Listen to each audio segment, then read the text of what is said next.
How are you? Fine है ना? अरे कैसे हो? तो चलो अगला कंसेप्ट डिस्कस करते हैं, मैग्नेटिज्म यूनिट जो अपन स्टार्ट कर चुके हैं। तो यहां पे बच्चों एक फोर्स के बारे में अपने को डिस्कशन करना है, जो फोर्स का नाम है लॉरेंज फोर्स। अब अपने को एक चीज अच्छे से मालूम है, whenever charge is in electric field then electric field exert force on that charge. Whenever charge is in magnetic field, then magnetic field also exert force on that charge. If charge is in motion, then electric field exert force as well as magnetic field exert force. Whenever both the fields are present,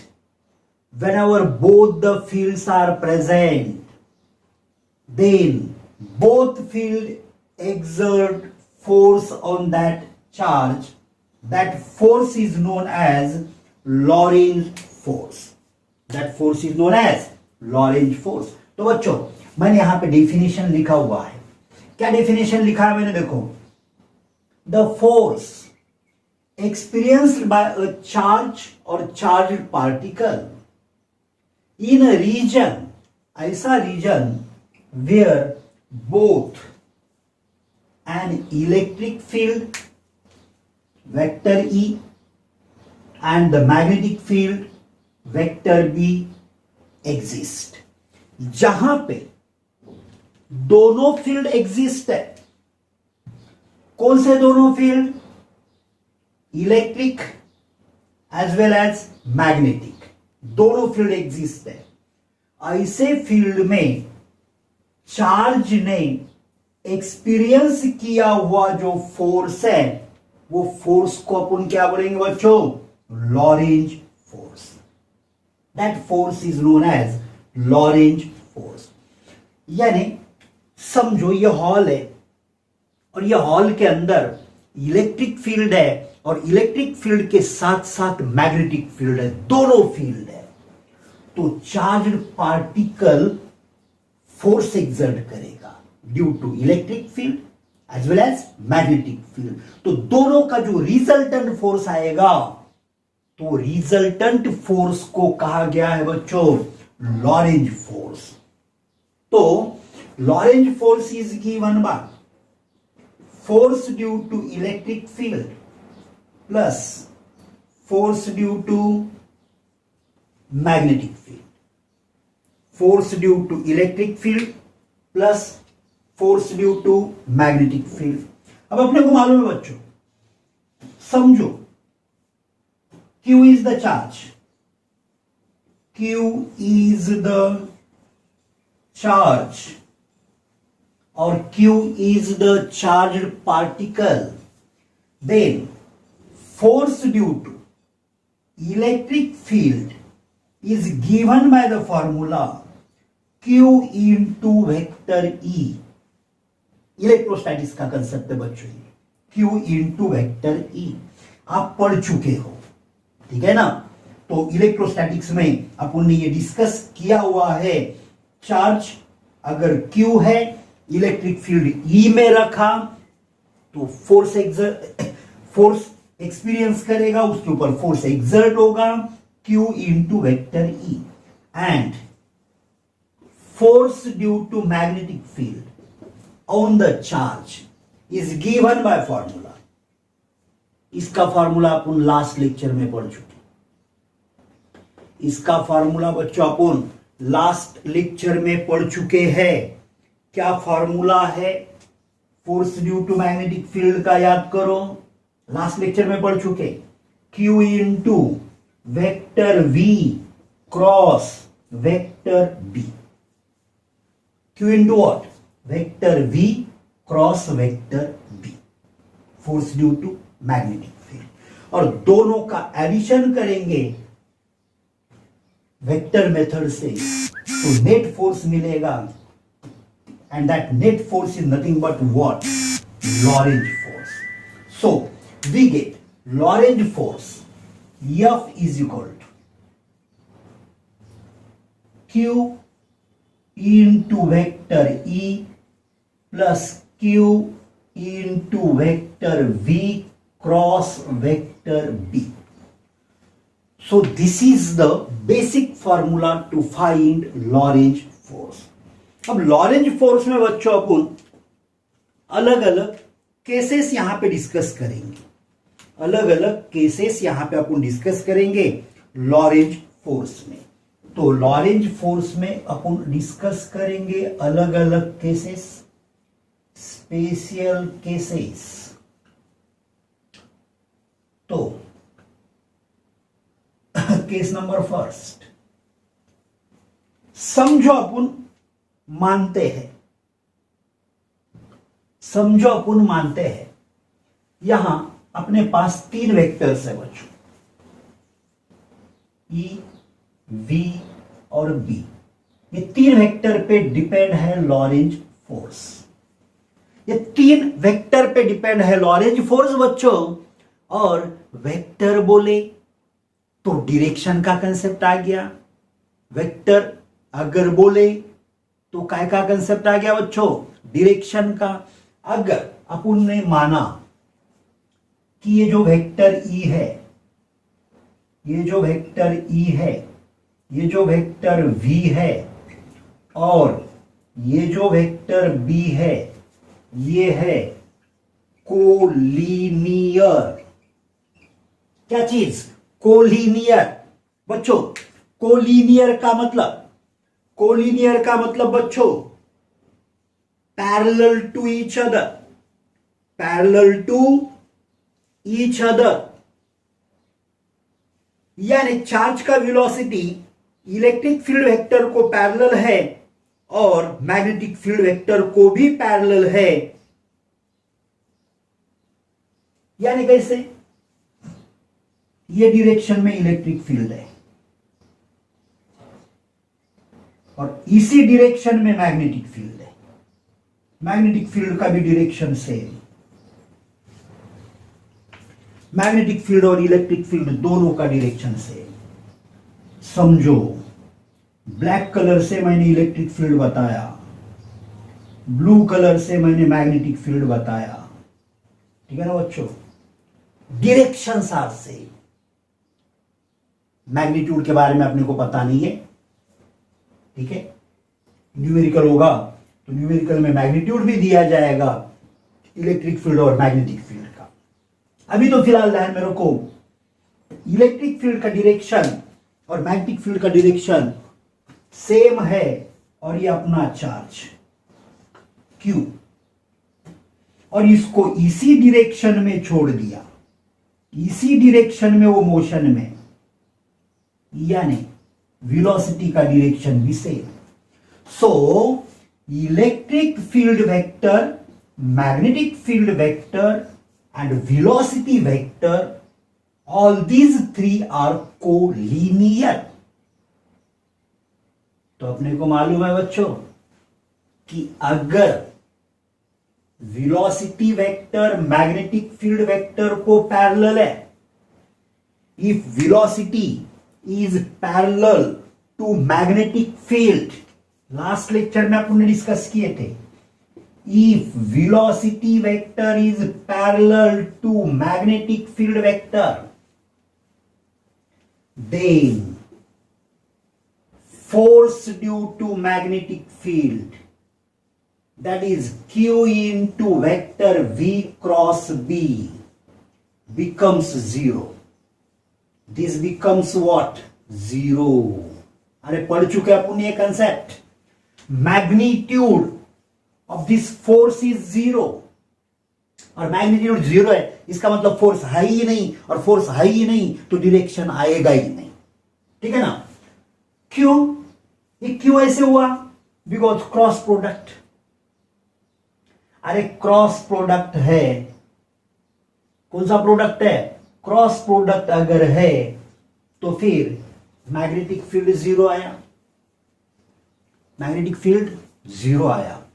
अब अगर magnetic field 0 आता है तो सिर्फ और सिर्फ कौन सा फोर्स एक्ट होगा? इलेक्ट्रिक फील्ड की वजह से जो फोर्स है वही एक्ट होगा चार्ज के ऊपर. Necessary condition is that vector E, vector V and vector B should be collinear, means they must be parallel to each other. Important point अच्छे से ध्यान में रखना ही आपको. तो चार्ज के ऊपर सिर्फ एक्ट होगा बच्चों, क्या एक्ट होगा? सिर्फ और सिर्फ force due to electric field. और force due to electric field अगर सिर्फ एक्ट होता है तो फिर चार्ज के अंदर उसके खुद का एक एक्सेलरेशन प्रोड्यूस होगा. Acceleration is produced in the charge by its own. Acceleration is produced in the charge by its own.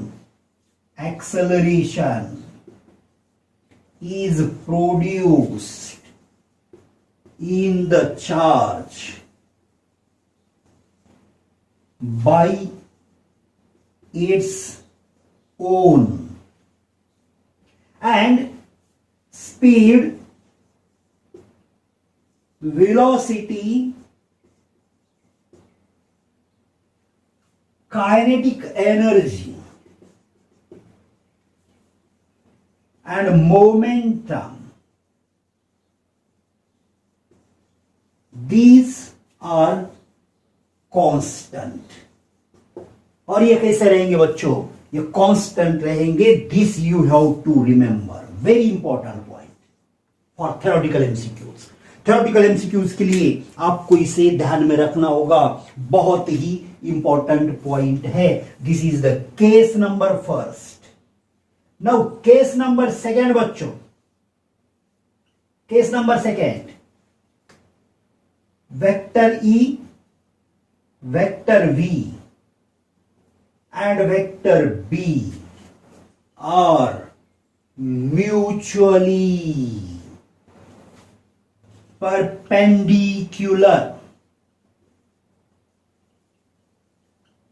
to each other.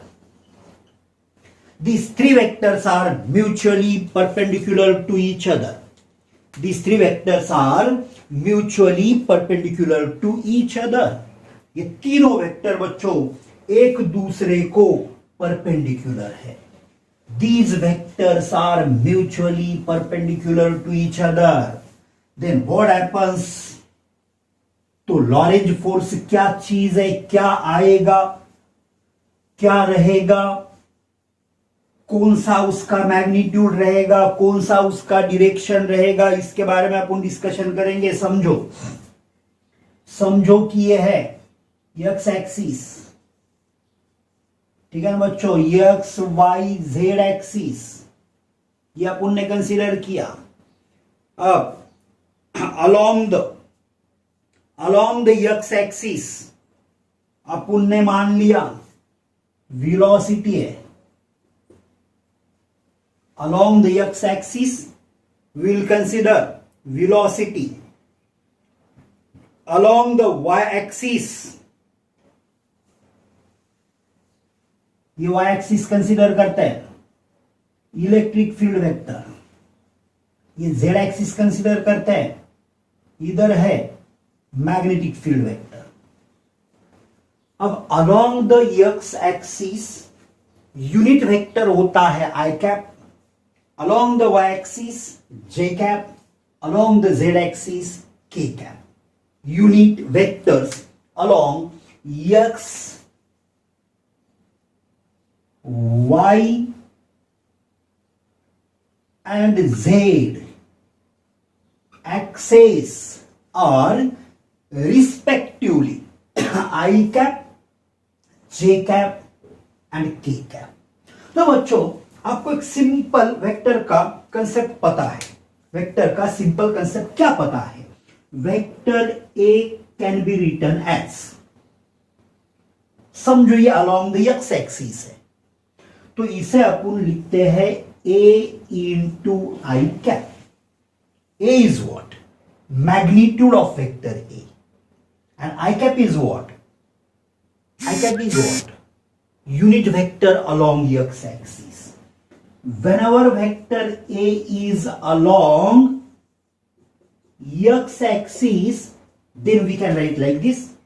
Whenever vector A is along y axis, along which axis बच्चों?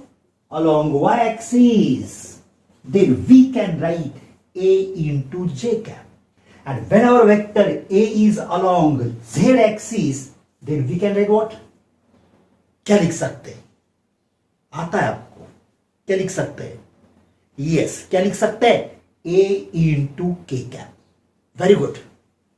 ठीक है, तो चलो vector v को अपन क्या लिखेंगे बच्चों? Vector v को क्या लिखेंगे? v इंटू आई कैप. v का magnitude into unit vector along the X axis. Vector e को बच्चों क्या लिखेंगे अपन? e इंटू जे कैप. और वेक्टर b को क्या लिखेंगे? b का मैग्नीट्यूड इंटू के कैप. अब कुछ लोग मॉड ऑफ वेक्टर v भी लिखते हैं यहां. जैसे यहां अपन ऐसा लिख सकते हैं mod of vector a. Mod of vector a का मतलब ही हुआ मैग्नीट्यूड ऑफ वेक्टर a. और वेक्टर a का मैग्नीट्यूड सिर्फ a से भी अपन रिप्रेजेंट कर सकते हैं. a से भी रिप्रेजेंट कर सकते हैं. ठीक है ना बच्चों? तो अब देखो, force due to electric field. Force due to electric field क्या फॉर्मूला है बच्चों अपने पास? Q vector E. Q vector E. अब वेक्टर E को क्या लिख सकते हैं अपन? E J cap. चलो लिखते हैं फिर Q E J कैप. लिखा. This is force due to electric field. Force due to magnetic field का क्या फॉर्मूला है बच्चों? Force due to magnetic field is given by Q into vector V cross vector B. Q into vector V cross vector B. ठीक है ना बच्चों? तो अब देखिए इधर ये Q लिखा. V को क्या लिखोगे? V इंटू आई कैप. अब बता वेक्टर B को क्या लिखोगे? तो B इंटू के कैप. यस, B इंटू के कैप. अब ये V और B स्केलर है. लेके आओ ब्रैकेट के बाहर. लेके आओ इन्हें ब्रैकेट के बाहर. Q V B क्या बचा? आई कैप क्रॉस के कैप. और सोचो आई कैप क्रॉस के कैप को आप क्या लिख सकते हो बच्चों? वेक्टर में क्रॉस प्रोडक्ट फाइंड करने का एक आसान तरीका, ऐसे सर्कल निकालना. सर्कल के ऊपर ऐसे 3 एरो निकालना एक ही डायरेक्शन में. कौन सा भी? मैंने निकाला क्लॉकवाइज, एंटी क्लॉकवाइज भी निकाल सकते, कोई प्रॉब्लम नहीं. एक एरो के नजदीक लिखना आई कैप, दूसरे के नजदीक जे कैप, तीसरे के नजदीक लिखना बच्चों के कैप. अब क्रॉस प्रोडक्ट कैसे फाइंड करना? एरो के डायरेक्शन में अगर गए और लगातार जाना, कंटिन्यूअस, जंप नहीं करना, यानी आई क्रॉस जे लेना. आई क्रॉस के जे को छोड़ के के नहीं लेना. I cross J in the sense, in the direction. ठीक है ना? I cross J is equal to तीसरा वेक्टर लेना कि जे क्रॉस के आई, के क्रॉस आई जे. मालूम है आपको बच्चों? आसान. और उल्टा गए तो माइनस लेना. यानी जैसे मैंने बोला जंप मार के लिया आई क्रॉस के, यानी उल्टा आया अपन, लगातार जाना. आई के बाद कौन आया? के. उल्टे डायरेक्शन में तो माइनस जे लेना. के क्रॉस जे तो माइनस आई, जे क्रॉस आई तो माइनस के. अपने पास क्या है? आई क्रॉस के. आई क्रॉस के उल्टा आ रहा अपन, तो क्या आएगा बच्चों? Minus J. Very good. क्या आया? माइनस. इसका साइन पहले ही लेते हैं. माइनस जे लिखेंगे इसको, तो ये अपना Q V B as it is J cap. तो ये है force due to magnetic field और ये है force due to electric field. तो नेट फोर्स यानी लॉरेंज फोर्स क्या आया बच्चों, vector F E plus vector F M is equals to vector F E is what, Q E J cap minus, है ना, प्लस है मगर इसका वैल्यू माइनस आया एफ एम का, क्यू एफ एम, अरे एफ एम बोले तो force due to magnetic field, ठीक है ना, वो वाला एफ एम नहीं जो जिस पे आप गाने सुनते हो, ठीक है ना, वो वाला एफ एम नहीं, एफ एम का मतलब force due to magnetic field, ठीक है ना बच्चों। अब यहां क्यू को कॉमन निकालो और जे कैप को भी कॉमन निकालो बच्चों, ठीक है ना। तो बचा कौन, E minus Q, sorry Q common निकाला, V into B, this is Lorentz force यानी नेट फोर्स। ये फॉर्मूला आप कब यूज करोगे बच्चों, whenever vector E, vector V and vector B, these are mutually perpendicular to each other. These are mutually perpendicular to each other. अब समझो बच्चों, समझो कि इलेक्ट्रिक फील्ड और मैग्नेटिक फील्ड का मैग्नीट्यूड सेम हो गया, मानते हैं, यहां अपन मानते हैं, कंसीडर करते हैं, क्या कंसीडर करते हैं, अरे बोले magnitude of vector E is equals to magnitude of vector B, यानी E is equal to B. अपने डेरिवेशन में अपन ने मॉड नहीं लिखा, E is equal to B हो गया, अरे E इज इक्वल टू क्या हो गया, B हो गया। Magnitude of F E is equals to magnitude of F M, magnitude बोल रहा मैं, और मैग्नीट्यूड बोले तो जे कैप लेने की जरूरत नहीं है, माइनस साइन लेने की जरूरत नहीं है, मैग्नीट्यूड बोला गया, है ना। निगेटिव साइन बच्चों यहां पे क्या रिप्रेजेंट कर रहा है कि ये जो फोर्स है इसका डायरेक्शन है along the Y axis, but which Y axis, negative Y axis, यानी थोड़ा सा ध्यान देना, थोड़ा सा ध्यान देना अच्छे से। ये अपना जेड एक्सिस है बच्चों, इन रियलिटी जेड एक्सिस ऐसा है, ये एक्स एक्सिस है, ये वाई एक्सिस है। यहां से अपन ने चार्ज को छोड़ा, वेलोसिटी इधर है, यानी चार्ज ऐसे छोड़ा, ये डायरेक्शन में, कहीं से भी छोड़ो, ठीक है ना, ये डायरेक्शन में चार्ज जा रहा, अगर ये डायरेक्शन में चार्ज जा रहा तो उसके ऊपर इलेक्ट्रिक फील्ड फोर्स एक्सर्ट करेगा, कितने मैग्नीट्यूड का, क्यू ई, कौन सा डायरेक्शन, अलोंग पॉजिटिव एक्सिस, यानी ये चार्ज को ऊपर खींच रहा, इलेक्ट्रिक फील्ड किधर खींच रहा, ऊपर की तरफ। तो मैग्नेटिक फील्ड कितना फोर्स एक्सर्ट कर रहा बच्चों, क्यू वी बी मैग्नीट्यूड वाला, कौन सी डायरेक्शन में, माइनस जे कैप, यानी निगेटिव एक्सिस। तो मैग्नेटिक फील्ड का फोर्स नीचे की तरफ है, इलेक्ट्रिक फील्ड का फोर्स ऊपर की तरफ है। अगर इलेक्ट्रिक फील्ड का फोर्स ज्यादा है तो चार्ज ऊपर की तरफ जाएगा, मैग्नेटिक फील्ड का फोर्स ज्यादा है, चार्ज नीचे की तरफ आएगा। और अगर दोनों फोर्सेस इक्वल है तो चार्ज तो सीधा ही जाएगा, अलोंग द एक्स एक्सिस ही जाएगा, ठीक है ना, अलोंग द एक्स एक्सिस ही जाएगा whenever magnitudes are same, magnitudes are same, और वेलोसिटी है उसके अंदर तो वो जाएगा अलोंग द एक्स एक्सिस। तो फिर Q E magnitude of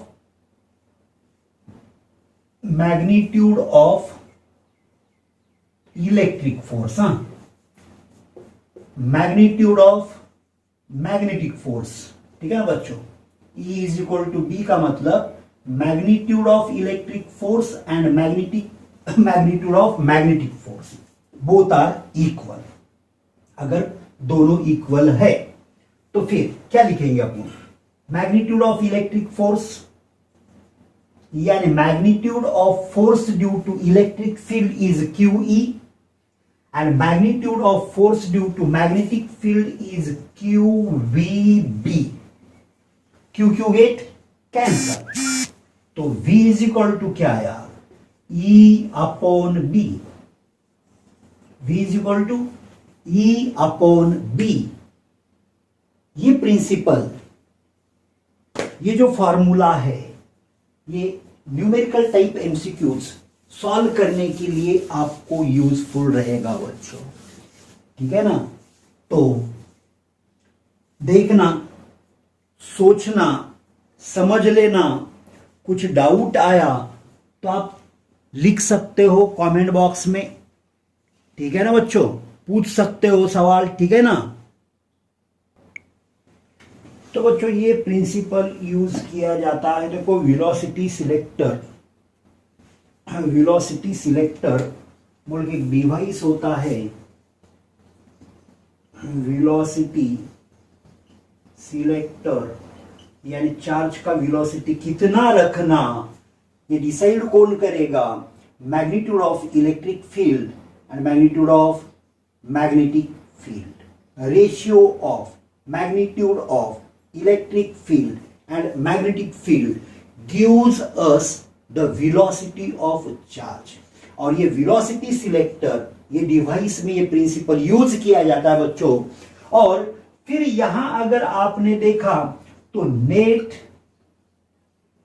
Lorentz force कितना आएगा, सोचो.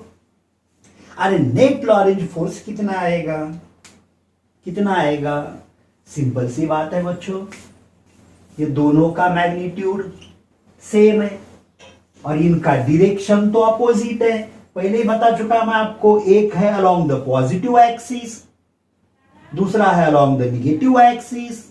Directions are opposite, magnitudes are same, so they cancel to each other. तो नेट लॉरेंज फोर्स आता है 0. So net Lorentz force should be 0. This is the principle of velocity selector, in which velocity is given by the ratio of magnitude of electric field vector and magnitude of magnetic field vector. तो बच्चों next lecture में अपन discuss करेंगे force between two parallel conductors, ठीक है ना बच्चों. तो मिलते हैं नेक्स्ट लेक्चर में.